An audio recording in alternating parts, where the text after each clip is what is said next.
What is really frustrating about this is that not only did I mention this, but this is the message that she should have come out with already from the jump, not the shit that she did for the past couple of months.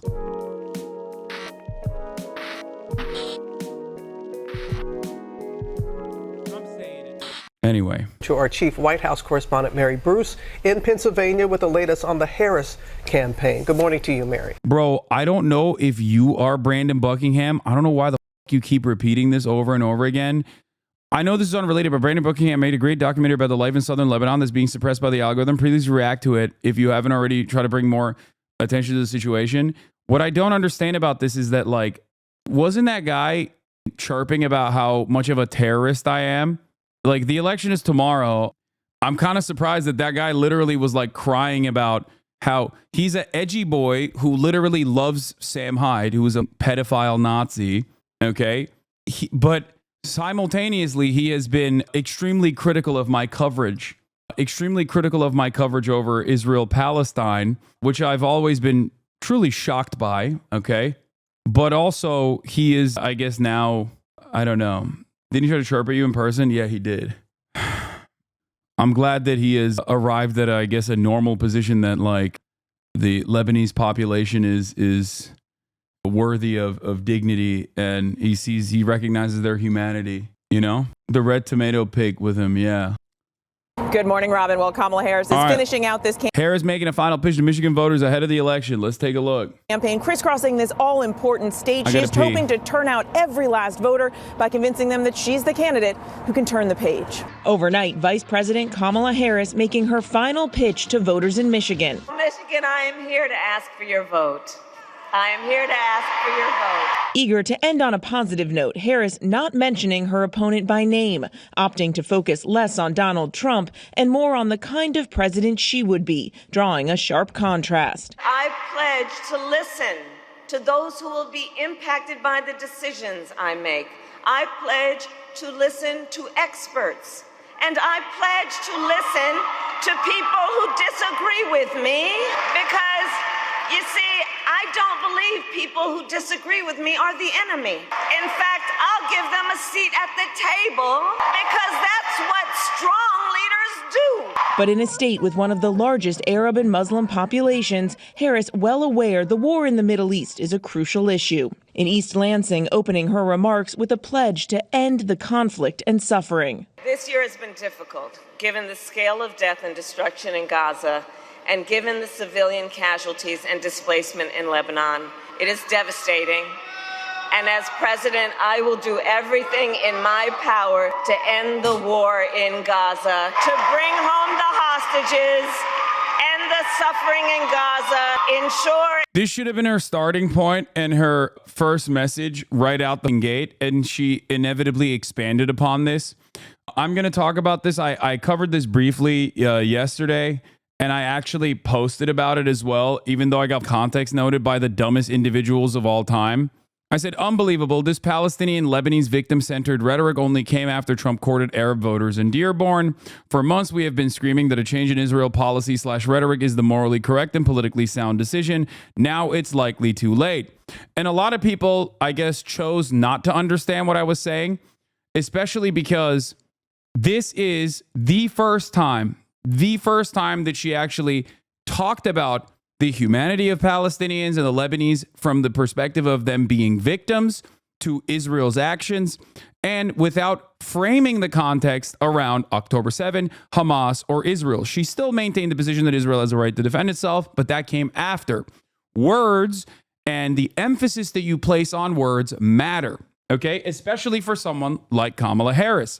Now, what is really frustrating about this is that not only did I mention this, but this is the message that she should have come out with already from the jump, not the shit that she did for the past couple of months. And yet, this, in spite of the reality that this was the first time that she said Lebanese and Palestinian people are people and yada, yada, yada, like a victim-centered narrative, a lot of people were like, she's been saying this, you're so dumb. She's been saying this literally the entire time, you're just really dumb. To which I responded, I hate how incredibly stupid most people have become on this website. Politicians know the weight and placement of the words they use. This is the first time she started the combo centering Palestinians and Lebanese people instead of Israel's right to defend itself, October 7, or Hamas. That was my position. And yet so many people just refuse to comprehend what I was saying in this circumstance. And it doesn't matter. Now, ultimately, I mean, she said the same thing weeks ago, verbatim. Once again, people are choosing not to understand what the difference here is. Now, even the likes of Craig Harrington, who I like, who is a research director at Media Matters for America, disagreed with me and said, this is from Kamala Harris's DNC acceptance speech. I don't know why these people think that I wasn't paying close attention to the things that she was saying. Okay? Of course I know exactly what the fuck she was saying. This is from Kamala Harris's DNC acceptance speech. I said, this is one of the first times she's opened the conversation without speaking of Israel's right to defend itself, or October 7th, first, centering the victims of Israeli violence in the beginning. We all understand word placement is deliberate, right? You are seeing what you want to see. Her statement was about the Arab American community in Michigan specifically. She's been saying this about the situation in Gaza for months, and people have been pretending that she's not been saying it. No, I am saying that this is still too little, but it's also too late. And not only that, but this is the first time, and this speech itself also obviously showcases the reality that she is not immediately coming out of the gate with October 7, Hamas, mass rapes, babies being lit on fire, to contextualize all of the violence that Israel committed in the aftermath of that. So obviously, the campaign itself has recognized that there is a difference in messaging. It's just that it's far too late for the campaign to recognize it, and yet liberals still refuse to even point out a marked tonal shift. Okay, and it's very frustrating that even like-minded individuals, even like intelligent liberals, alongside the rest of the Twitter population, have completely lost their damn minds. Okay? I don't know why people are openly being confidently wrong on this issue. This shit PMO, the community notice, so garbage. Even the says she already said this verbatim, posted a screenshot where she's still centering Israel's right to defend itself. Exactly. Now, you might say, and I actually would agree with this, that even this in and of itself is not enough. Of course it's not enough. Okay? But this should have come first and foremost. This should have come months ago. And then she should have expanded upon that to communicate a separation from the Biden White House. And she didn't do that. But the very fact that she is choosing to do it now, the very fact that she's even marginally changing her communication strategy on this now, 2 days before the election, is shocking. Why don't you block those freaks in your replies? I mean, I would have to block virtually every single person. It's like, I don't have enough time to do that. I also have done that by just simply not going on Twitter when I am not live. I'm more so talking about how frustrating it is to have this conversation with people who refuse to understand the point deliberately. Like, you have to be voluntarily refusing to hear my point in this situation, right? You are seeing what you want to see. Her statement about the Arab American community in Michigan specifically, she has been saying this about the situation in Gaza for months. She hasn't changed her message, bro. What are you hearing? She's saying the exact same thing using different words and is lying. I know. I understand that she is still not interested in actually changing her policy. That's not the point. The point is, this is not only bare minimum, but even the marginal difference in the way that she is communicating this issue came far too late. It's too little and it's too late. Democrats, especially, unlike the Republican Party, care about this stuff. They care about the optics of this stuff. Okay? That's why I expanded on it and said that this is the first time that she is not centering Israel around the conversation. Okay? There is a limited amount of space that I have to talk about these issues on Twitter, but it opens it up to people being voluntarily delusional. Okay? Anyway, you need to make sure you're strategic with your messaging on sensitive topics such as this, like Gaza, Lebanon being genocide. That can't be said in the marketplace of ideas, but then the Dems will run up the top of the hour ad break and elect Trump themselves. Okay, we're not doing top of the hour ad break debates, at least for the duration of the election, but thank you for debating me. You can avoid the no ads by subscribing, even though I'm not running ads, for $6 or for free.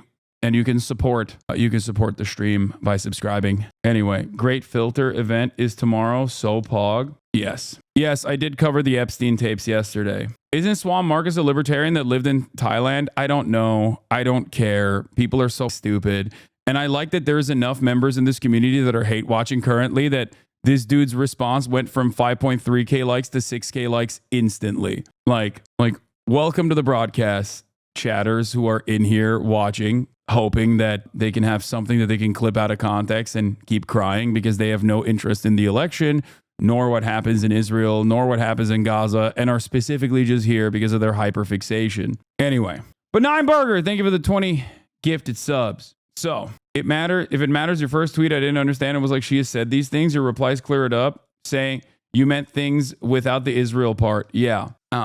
You got hate fans, Lamau, I know. They are so incredibly invested. It's like kind of sad, but I mean, I don't know. I guess it is what it is. Someone said you support Grape. Okay, dude, I'm going to ether you out. Like, if you're dumb enough that you're voluntarily bringing, like, very deliberately shit that's clipped out of context, like, you need to be nuked from orbit. Okay. Yes, dude. People say unhinged shit. They call me anti-Semite. They call me transphobic. Who the fuck cares? What can I do? There's nothing I can do about it. My haters are unimaginably invested. You are voluntarily doing their bidding when you promote these idiotic takes. Anyway, let's get back to Kamala Harris.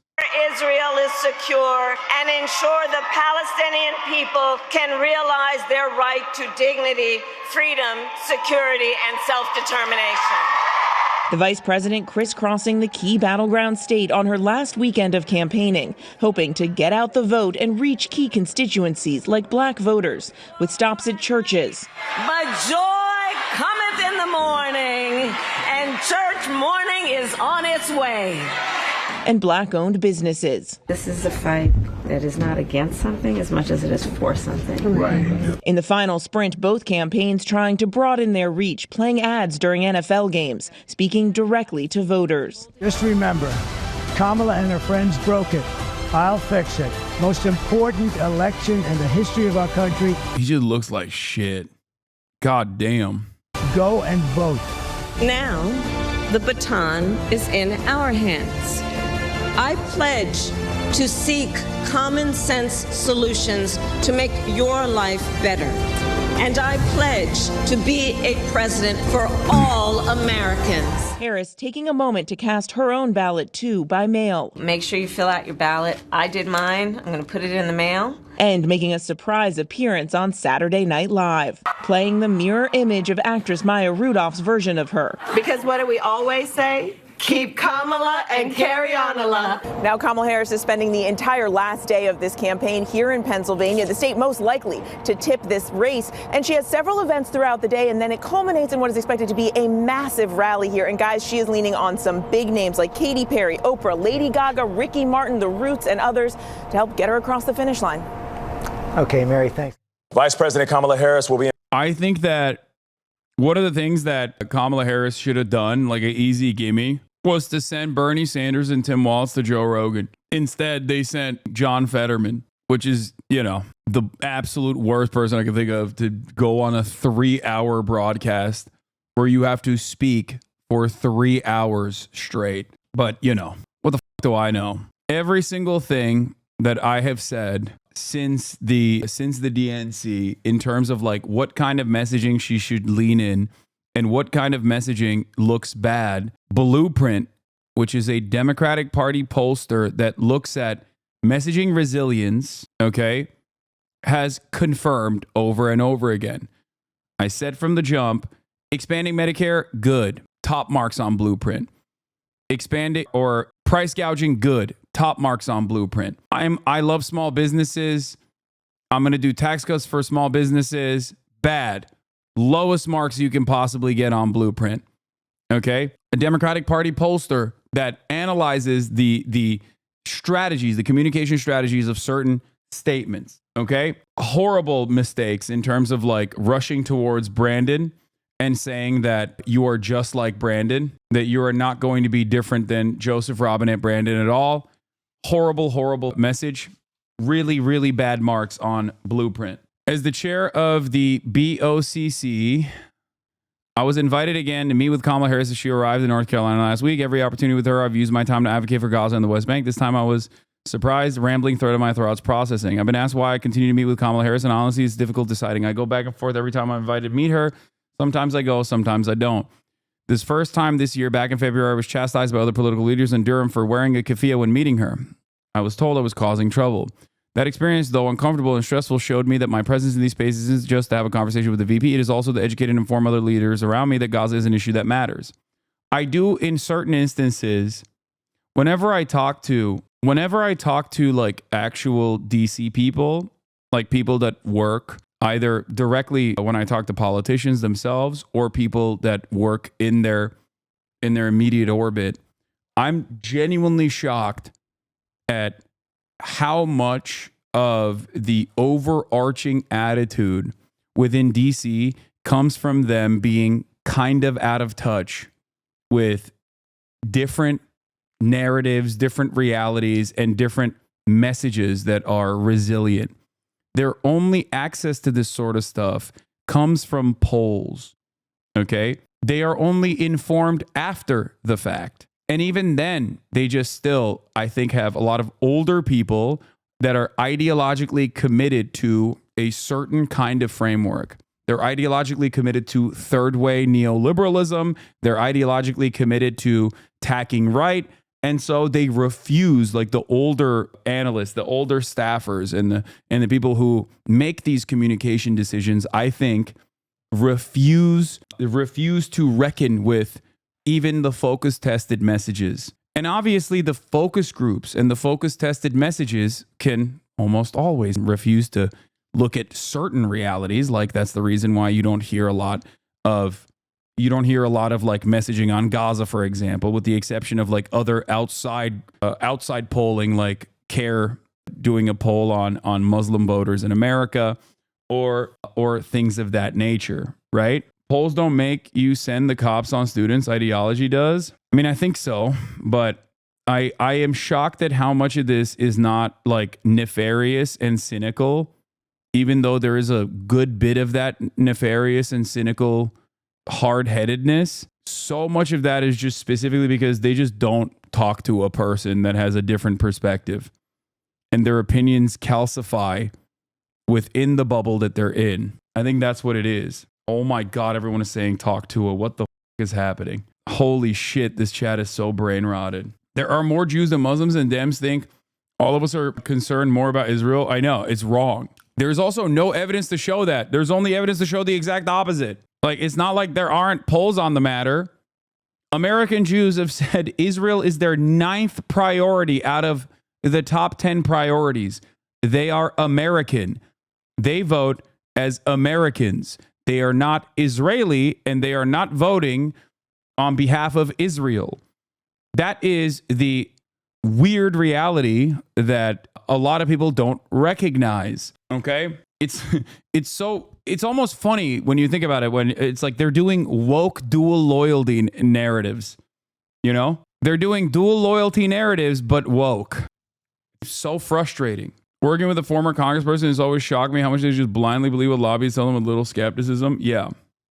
Anyway, a brief summary of how the interactions have gone when I bring up Palestine. To her, February, boiler response that she heard me and appreciated my voice. August, thanked me for my leadership, said we have more work to do.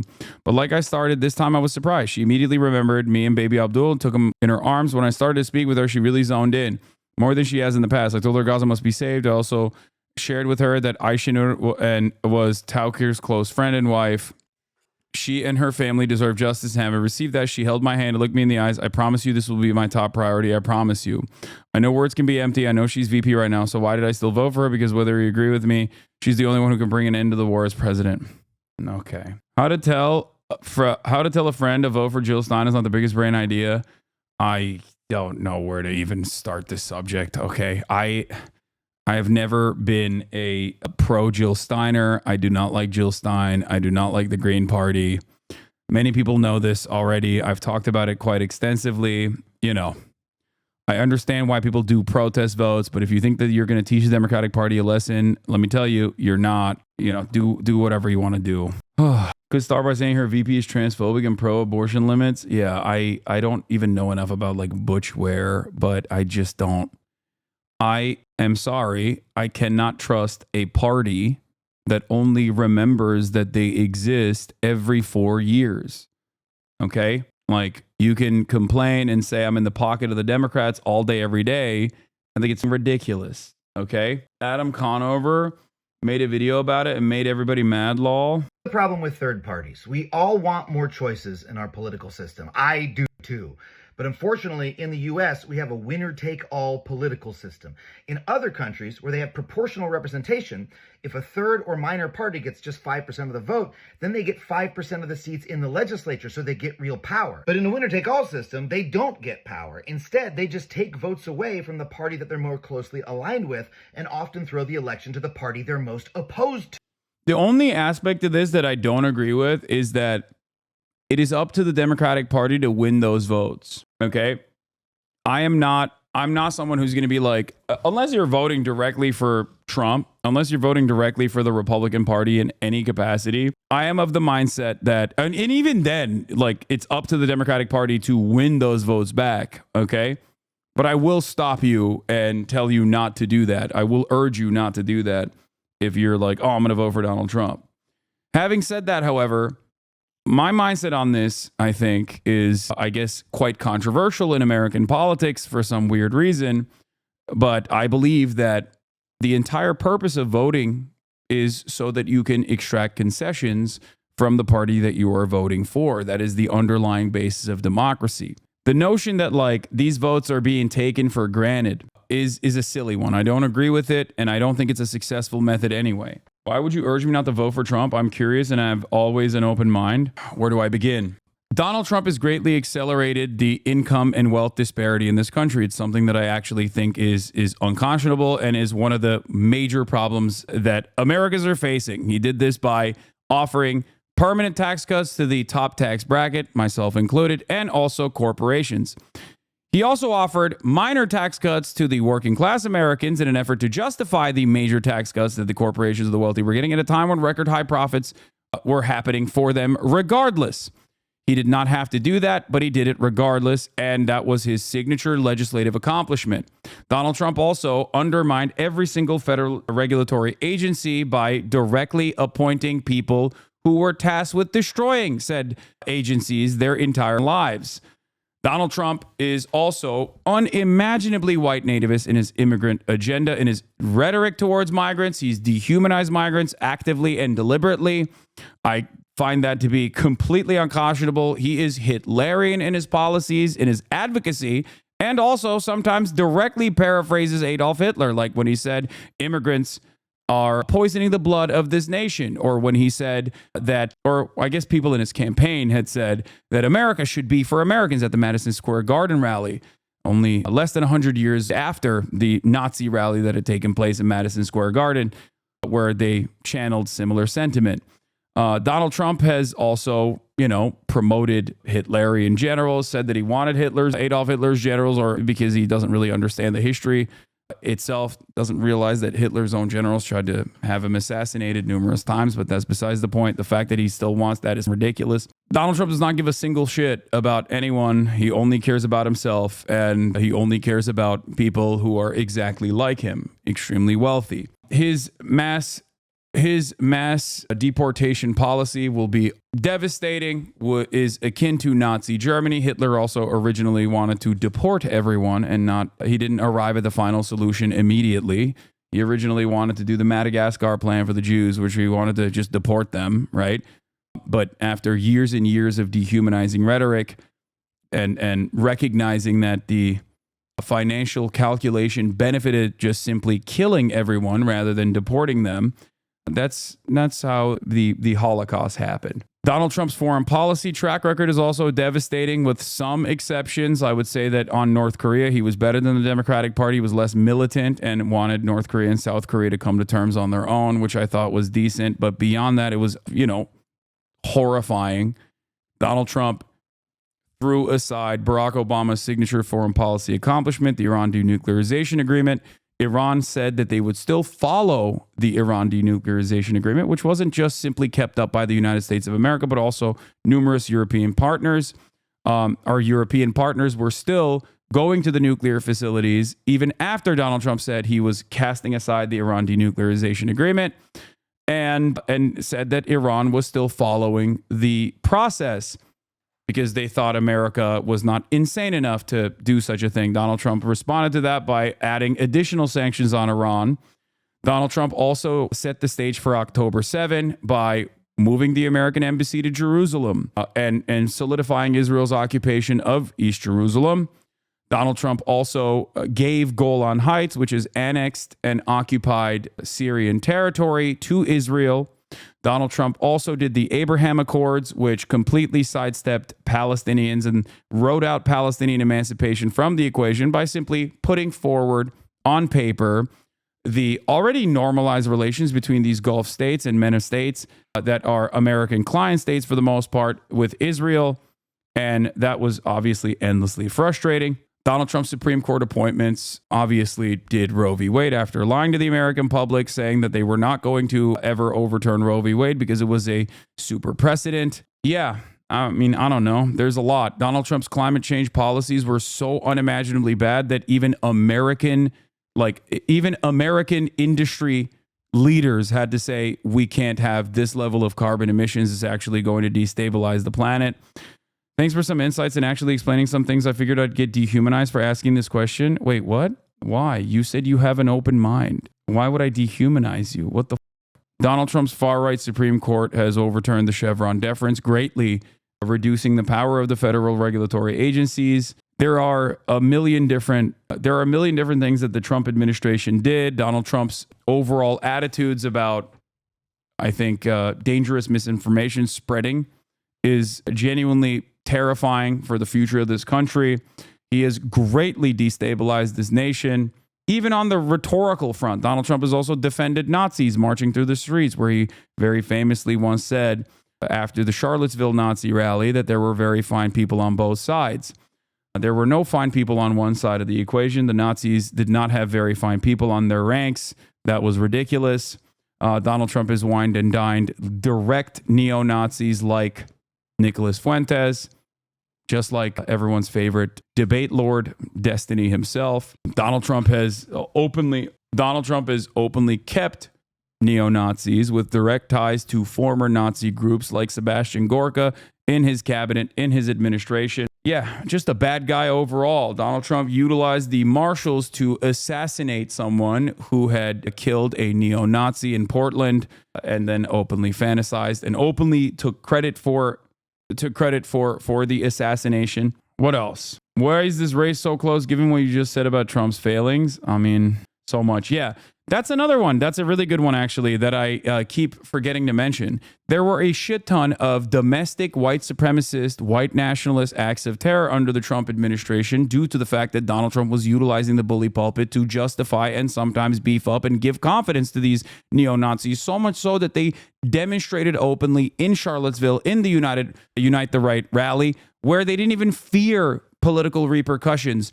So much so that they unmasked themselves deliberately. Donald Trump greatly accelerated drone strikes, even though he claimed to be a peaceful dove. And on the domestic agenda, Donald Trump really revitalized the American Nazi movement that had remained nascent for quite some time. Gave them the confidence to basically operate in broad daylight, especially because Donald Trump's policies were so closely aligned with the neo-Nazi movement in the United States of America. So there's a lot of stuff that he did. I mean, his misinformation during COVID was pretty damaging. Probably killed a shit ton of his own supporters, honestly. And this is before we even get to January 6th. I mean, I do consider January 6th to be a very funny moment in American history, but like if they were better organized, for example, that would not have been so funny. Luckily, it was all, diabetic HVAC business owners that were trying to climb over the wall of the Capitol, and it didn't really go anywhere, but that doesn't change the reality that he still attempted to overturn the democratic results of an election that he lost. That was insane. He also had a a false elector ballot swap initiative that he was also working on the side. Things that he is supposed to be, in court over, in federal court over, which of course they pushed that back. Part of the reason why they were able to push that back is because Donald Trump's own Supreme Court, with its 6-3 right-wing majority, decided that the president actually has presidential immunity over presidential acts, which created an unnecessary additional hurdle, an unnecessary legal hurdle that must be cleared if you are going to prosecute a former president. This in and of itself is really silly, because the determination of whether something constitutes a presidential act or one that was conducted as a civilian with the interest as like a private American citizen is also left up to the Supreme Court. They did that specifically so they could push back the federal prosecution beyond the election. Anyway, I already mentioned the Abraham Accords. He also flirted with Putin. Yeah, that stuff is neither here nor there. That's like he's done so much awful shit. Like, I don't think personally Donald Trump is anti-NATO in the way that he presented himself. I think that stuff is like, that stuff is silly. If he was so incredibly anti-NATO, then I don't think that the Biden administration would have continued some of the demands that he implemented, as far as like demanding that our NATO partners put more in to their own defenses, for example. Yeah, Donald Trump never actually pulled out of Afghanistan despite claiming to be a peaceful dove. He actually secured an Afghan withdrawal agreement, sidestepping the puppet administration of the Afghan government and directly speaking to the Taliban leadership, which he released out of prison, by the way, which wouldn't necessarily be a problem if he had continued along the Afghan withdrawal, which he never actually demonstrated political courage to do. Joe Biden actually did demonstrate political courage and withdrew out of Afghanistan. And then Donald Trump used that withdrawal to attack him over and over again. Yeah. Assassinating a foreign general, Qasem Soleimani, on foreign soil in Iraq was also obviously a major escalation against Iran. Very dangerous escalation, if I might add. But that's neither here nor there. I feel like the Biden administration letting Israel loose upon the entire region has been an even more dangerous escalation. So, what policies would you say Donald Trump has done that hurt largely the economy enough for someone who's in your tax bracket would make them second guess Trump's ability to make the economy more prosperous? I don't think I'm in agreement with other people in my tax bracket, first and foremost. Let me just say. Secondly, there is a reason why there are a lot of very wealthy Americans who are terrified of a Trump administration, and that is volatility.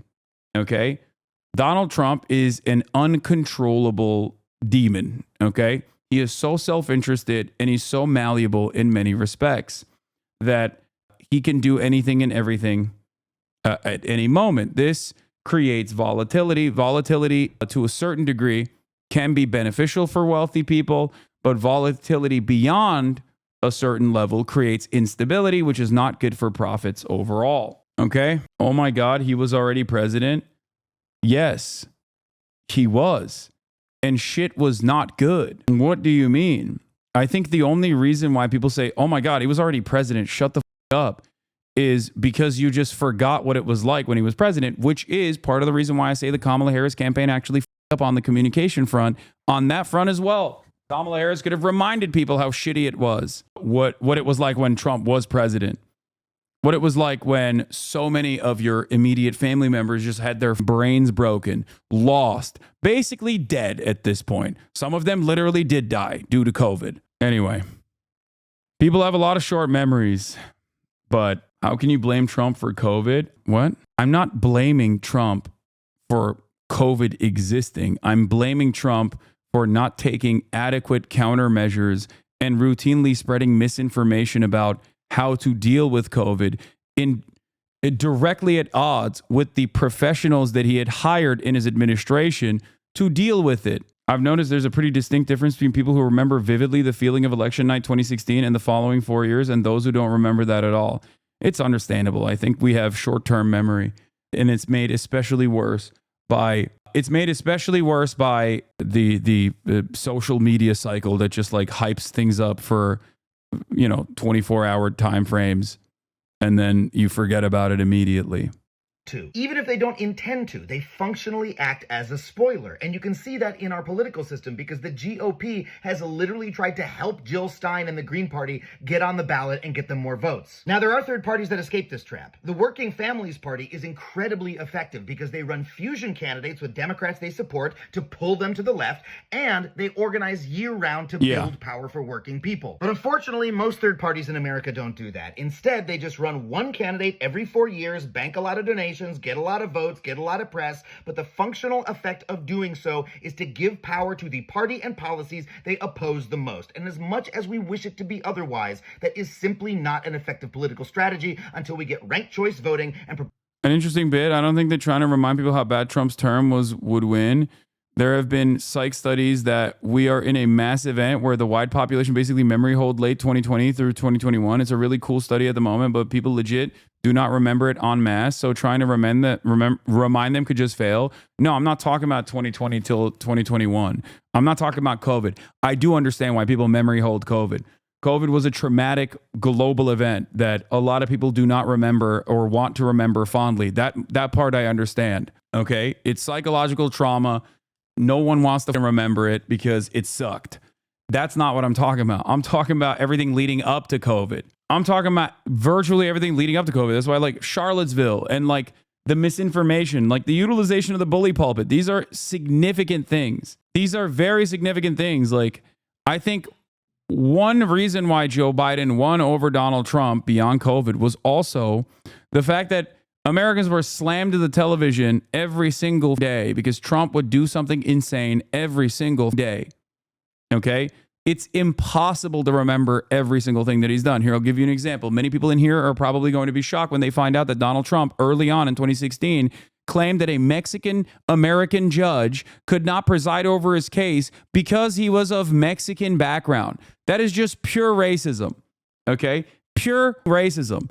That is not even a thing that people probably remember because there was a million other things that he has said. Okay. It like doesn't even track with a gorillion different things that Donald Trump has said. That's what I'm talking about in terms of like what people should be reminded of. They should be reminded of how shitty it was to like constantly have to, pay attention to what the president was saying. Anyway. Proportional representation in America, which God willing, we will have one day. All right, let's continue. It's sort of low-key the third most important data point this week after Seltzer and New York Times Siena. Univision poll Latino voters, Harris 64%, Trump 30%. 69% said the Puerto Rico garbage remark was more racist than humorous. Yeah. Remember, permissible racism, you go above that, and people go, no, that's unacceptable. That's seemingly what was the straw that broke the camel's back. Okay? Donald Trump was doing fantastic outreach to Latino voters across the board, okay, all around the country. Texas GOP Latino outreach is like basically a national thing now. It's the national outreach strategy of the Republican Party. And it seemed like a lot of Latinos did not care about Donald Trump saying, like, we're going to kill every undocumented migrant. We're going to deport them. We're going to deport tens of millions of them, and it's going to be awesome. They didn't care about it because no one understands one, how this policy would be implemented and how violent that policy would be. And no one understands what the underlying sentiment is for why we must have that policy to begin with. It's white supremacy through and through. Okay. Latinos did not care about it across the board, at least in the way that they were being polled up until the Tony Hinchcliffe pivotal moment. It is pretty funny that is like something that shook a lot of people into going, oh my God, wait a minute. These guys are actually racist. Because for many Americans across the board, regardless of their background, they don't understand the violence that the policy that they're advocating for will cause. They don't understand how that will actually impact them personally. And the greatest example of this is abortion. Okay? The greatest example of this is abortion. So many goddamn dumbass Republicans were like, yeah, no, it's actually, it's fantastic. Yeah, I don't care. I'm pro-life. It's probably fine that, Trump is pro-life. I like that, actually. And then Roe v. Wade was overturned, and they're like, oh my God, I never really thought that my daughter would need an abortion due to a medical emergency, and now she might die. Because people do not have the capacity to understand what the policies they're voting for look like when it is in practice. Okay? That's it.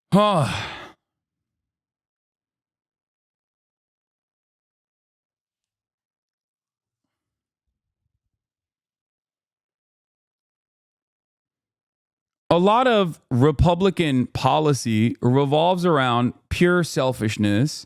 And not only that, but it also revolves around like punishing perceived enemies. Okay. They don't realize that they might themselves be in the crosshairs, like white women, not recognizing that like Roe v. Wade actually harms them and other people like them. Or, you know, Hispanic voters that are like, yeah, no, I'm actually super pro security at the border, not realizing that undocumented migrants do not constitute a national security threat whatsoever.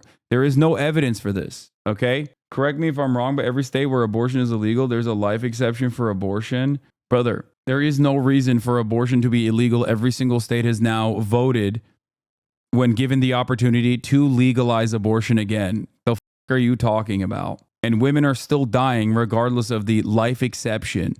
Because when you add an unnecessary medical hurdle, an unnecessary legal hurdle to a routine medical process, doctors are understandably not going to follow through on this procedure because they're worried about repercussions. Like, what are you talking about? Yeah, a teenager just died last week in Texas. Like, what are we doing? So stupid. Yeah, I'm about to die on my way to the emergency room. But hold up. Let me get approval from a Republican judge before that's allowed. A pregnant teenager died after trying to get care in 3 visits to Texas emergency rooms. It took 3 ER visits in 20 hours before a hospital admitted Nevaeh Crane, 18, as her condition worsened. Doctors insisted on 2 ultrasounds to confirm fetal demise. She's one of at least 2 Texan women who died under the state's abortion ban.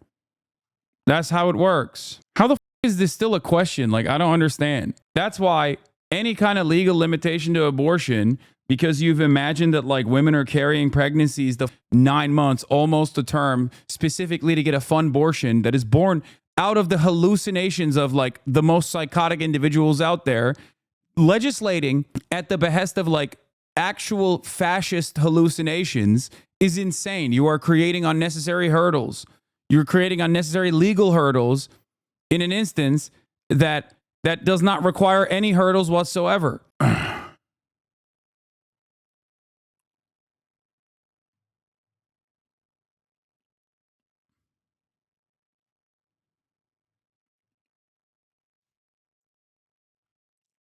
Anyway, even just based on the way that this chat discussed Tim Pool's opinions on dilution and extraction, dilution and curettage, curettage,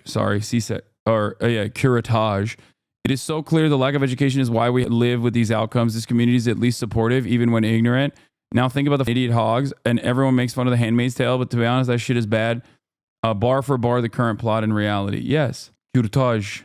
This is not unwanted byproduct. This is the anticipated result. They want women who have sex outside of marriage to suffer.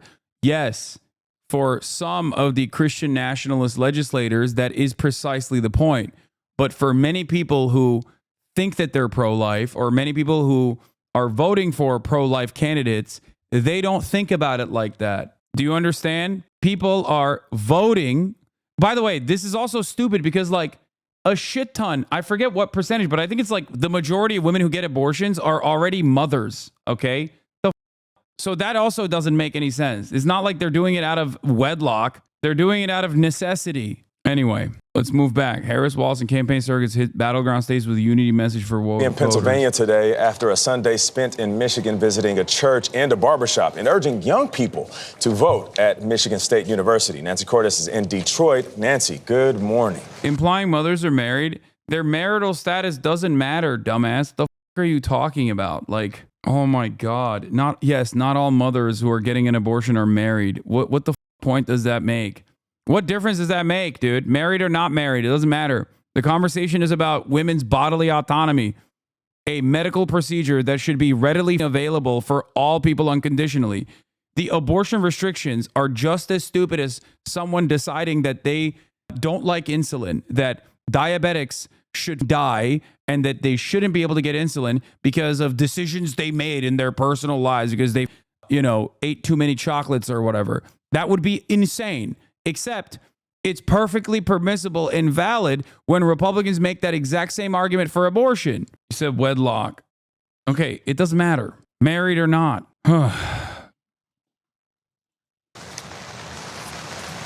Good morning, Nate. Vice President Harris has been calling former President Trump out about his unfounded claims of voter fraud. She says he's signaling to voters that their votes won't count and urging her supporters not to fall for it.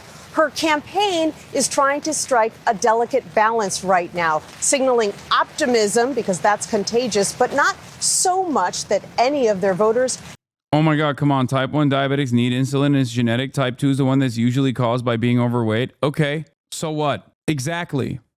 Just like almost all of the abortions that are conducted are still happening in the first trimester, 80% plus, but it doesn't stop people from literally trying to shut that medical procedure off as well. Plenty of abortions are being done because of the direct, not just the viability of the fetus, but directly, like virtually almost every single, I think literally every single abortion that happens in the third trimester is done because of either the viability of the fetus or the life of the carrier. There is some kind of impact that is occurring to the carrier. That's why this process that is incredibly invasive is allowed, okay? Putting any sort of restrictions on third trimester abortions ultimately is just as stupid as saying, nah, I'm not going to do insulin. And then you trying to say, oh, I don't get it. Type 1 diabetics do need insulin, though, to survive. Also, type 2 diabetics need insulin to survive as well. It doesn't matter if it's being caused by being overweight. What kind of stupid argument is this? You can't just be like, oh, I'm sorry, fat people deserve to die. That's not a position that you can say, especially in a country where 60% of the population is obese. Holy shit. The reason why I use diabetes is for that purpose. There's a lot of people who love fat shaming people and a lot of people who think that fat people deserve to die. So that's why I use diabetics as a reason. Because dumbasses like you will eat the bait and immediately be like, well, you know, type 2 diabetes is because people are fat. Okay, so should they die? What kind of argument is this? Yet complacent a day before Election Day. We have momentum. It is on our side. Can you feel it? A confident-sounding Harris on the campaign trail Sunday. How are you guys doing? How you feeling? Crisscrossing Michigan as her running mate hit North Carolina and Georgia. If you want to get rid of the anxiety, go vote.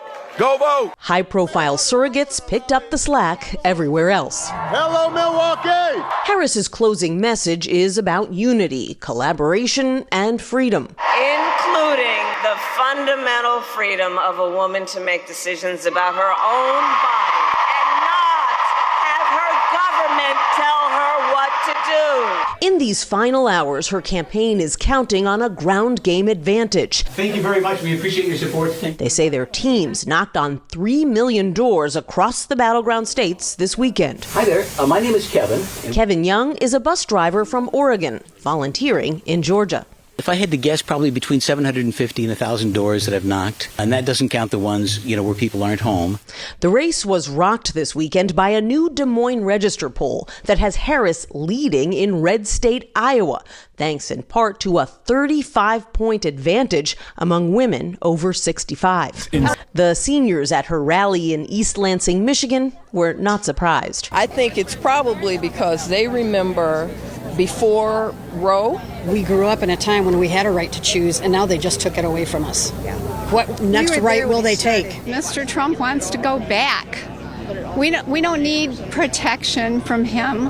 We're perfectly capable human beings. Some of those supporters you saw in line got there 12 hours before the Harris rally, a packed event inside the MSU Fieldhouse. In fact, all the rallies we've been to in these closing days have been filled to the rafters with supporters cheering for every line, especially anything she has to say about young voters, about health care, and, of course, about reproductive rights. Tony. Nancy, thank you very much.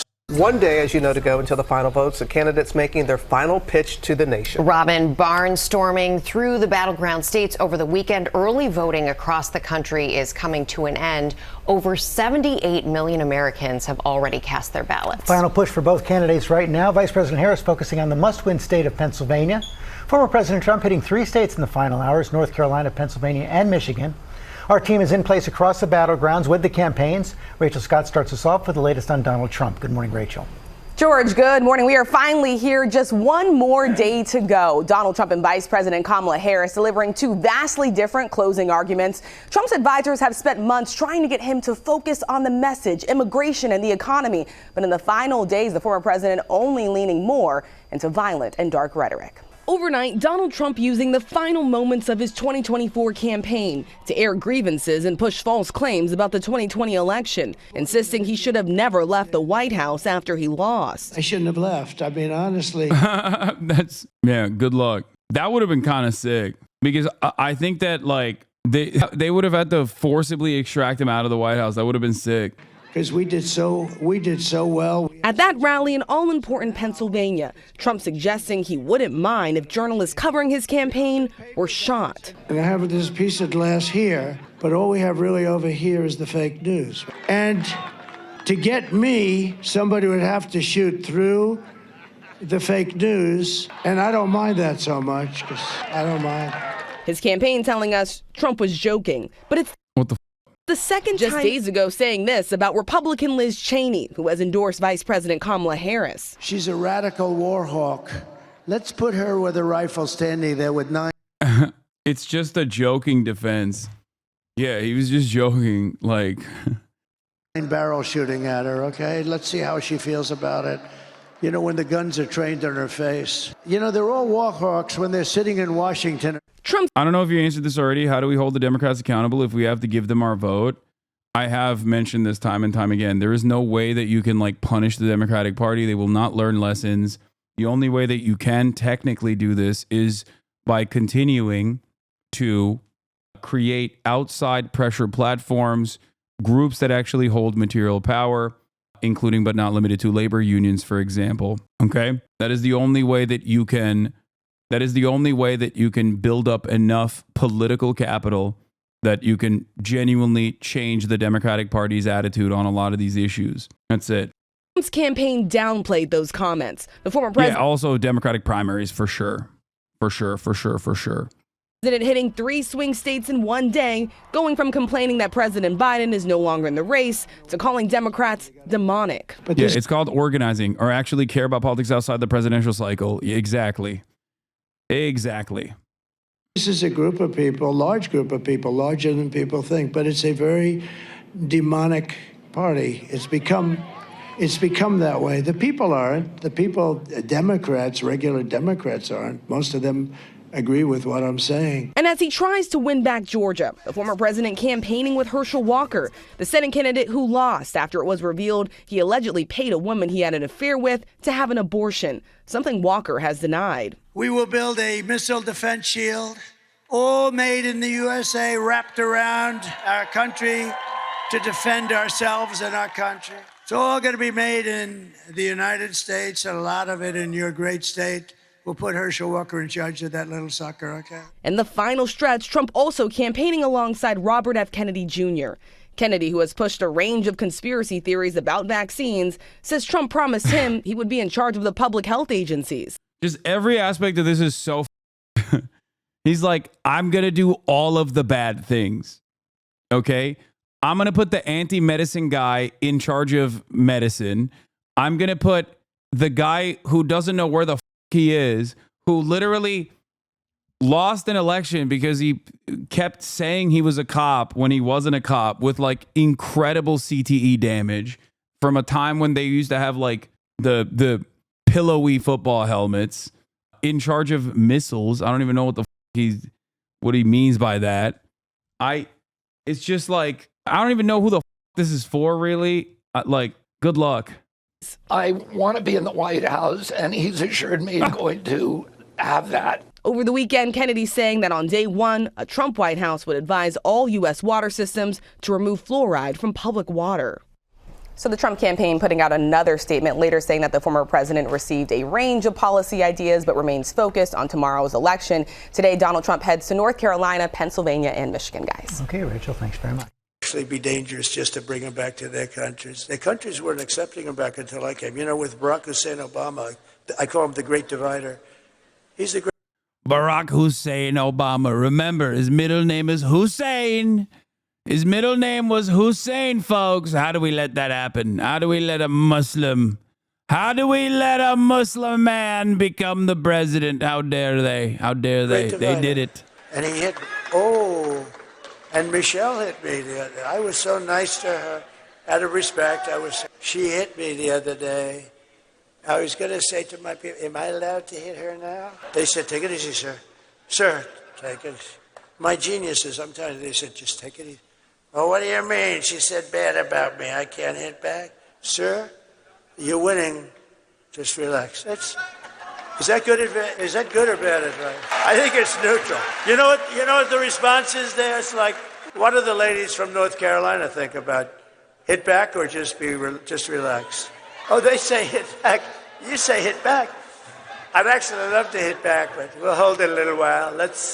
We'll hold it. I'd love to hit back, but oh, no. She took some shots at me the other day. I said, whoa, what have we here? I'd never heard that before. I've always treated her very nicely. But he's the great divider. Barack Hussein Obama, he's a great divider. But he never did. He came out same way for Hillary. How did that work out? Oh. For more, let's bring in our chief Washington correspondent, Jonathan Karl. And you spoke with the former president yesterday, Donald Trump. I spoke to him early. A voice sounded weary, a little scratchy. He's got this unbelievably packed campaign schedule.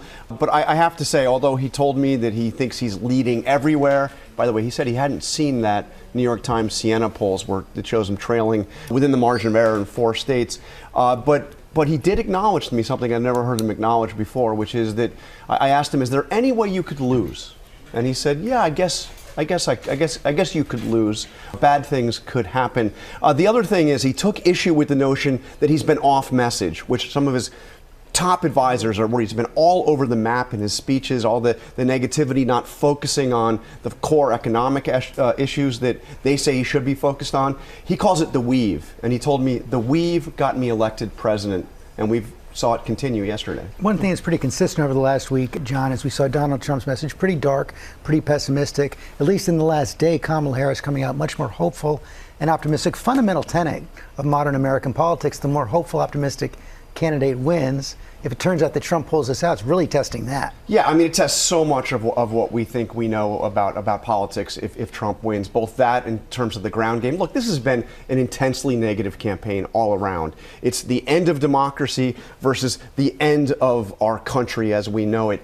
But Donald Trump has gone incredibly dark. I mean, even in ways that have frankly shocked me. I mean, when he said yesterday, invoked the idea of shooting through reporters, and he wouldn't mind that. I mean, we've reached a new level. It really is something. We just heard John say it's not exactly what the campaign wants Donald Trump to be doing, but there is some strategy behind it, trying to drive out angry young men. Absolutely, and this is where the former president actually has been really focused in the final days with his messaging. He's been appearing on a lot of these podcasts, really trying to energize infrequent voters, young males, to turn out. Okay. This aspect of the campaign is I mean, this is definitely something that the Trump administration's or the Trump campaign has been doing. One thing that they failed to do so, in my opinion, and we'll see if I was right on this or not, is that the only message that he has presented to these young men is harm reduction, okay? And harm reduction, especially for low propensity voters, is really stupid. It's not enough. It might be enough to secure their loyalty, but it's not enough to secure their vote. Okay? You have to give them something. And I don't think he did that. That's why I think a lot of like the Charlie Kirk messaging on the matter has been really stupid. Like, he's like, "Come on, fellas, we don't want a dumb broad to be the winner of this election," right? Like, I don't think that's enough. I don't think it's enough to drive turnout. Okay? How can you be loyal but not vote for him? What do you mean? How can you be loyal but not vote for him? There are a shit ton of Trump supporters in your immediate vicinity. Many of them are probably not going to vote. There are a shit ton of people who say that they're Democrats. They say that they're pro Kamala Harris, and a shit ton of them don't go out and vote. Most people are very apathetic. Just got done voting after sitting in pouring rain, thunderstorm for 6 hours, 47 Fahrenheit weather in the middle of a forest here in the Midwest. For young women, at least harm reduction on a directly consequential piece of Trump's legislative agenda is enough to draw out significant numbers. Okay. For young men, on the other hand, simply saying like, young women are dominating, or Kamala Harris is going to be a dumb broad, and she's going to push for the dumb broad vote or whatever the fuck he says is not going to be enough. You need to give them something. You need to offer them something. Okay? Like, even saying you were going to lock Hillary Clinton up was a more like, it was something that you were offering to people who at least hate Hillary Clinton enough. You know what I mean? My dad is a Trump supporter registered in PA. I can guarantee he will not be bothered to vote. I think that loyalty comes through actions, not words. Okay, let me say not loyal to Trump. How about I say they're supporters of Trump? Okay? They like that he f***s up the left, or they like that he f***s up the liberals. He triggers the libs. He owns them. The question is that enough for them to get off their asses tomorrow and go out and vote for Donald Trump?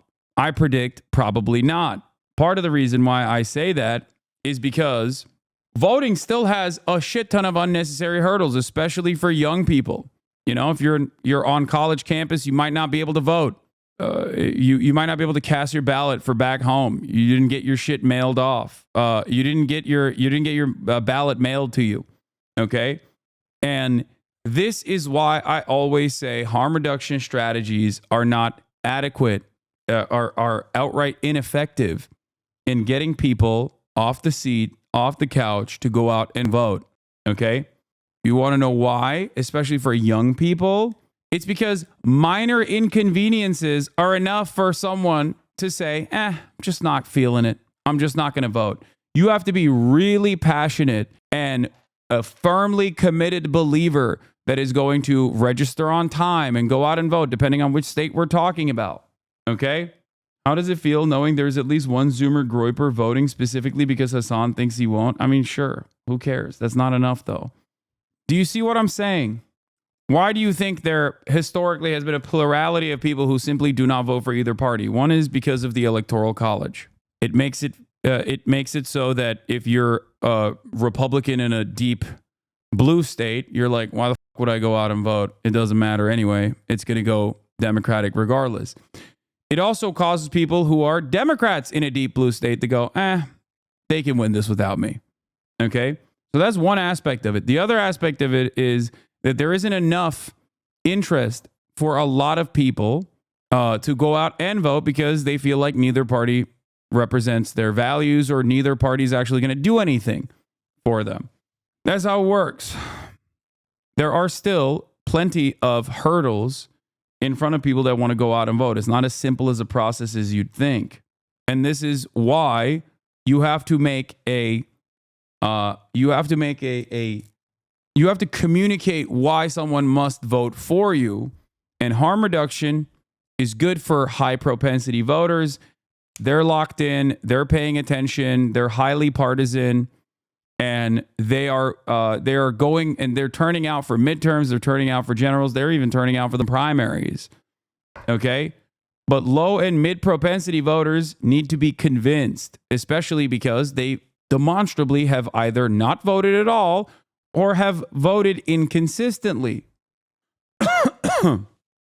That is Donald Trump's problem. And get out and vote. You know, George, I was talking to one Republican over the weekend and they said, show me where you're campaigning in the final days and I'll show you where you're concerned about. There is nowhere where Donald Trump is spending more time than North Carolina. Surprised at that. Yeah, it's the only battleground state where he is on defense. He won that state in 2020. Of course, you have a Republican gubernatorial candidate there that has been shrouded in controversy. Most of the counties that Donald Trump won in that state are rural counties that have been impacted by Hurricane Helene. I talked to Donald Trump a few days ago. He felt pretty confident about his chances there. But again, 3 stops over the weekend, another stop there today, and George. Of course, we did see that New York Times poll. At least that one had Kamala Harris ahead there. Rachel, thanks very much. Rebecca? Thank you too, John.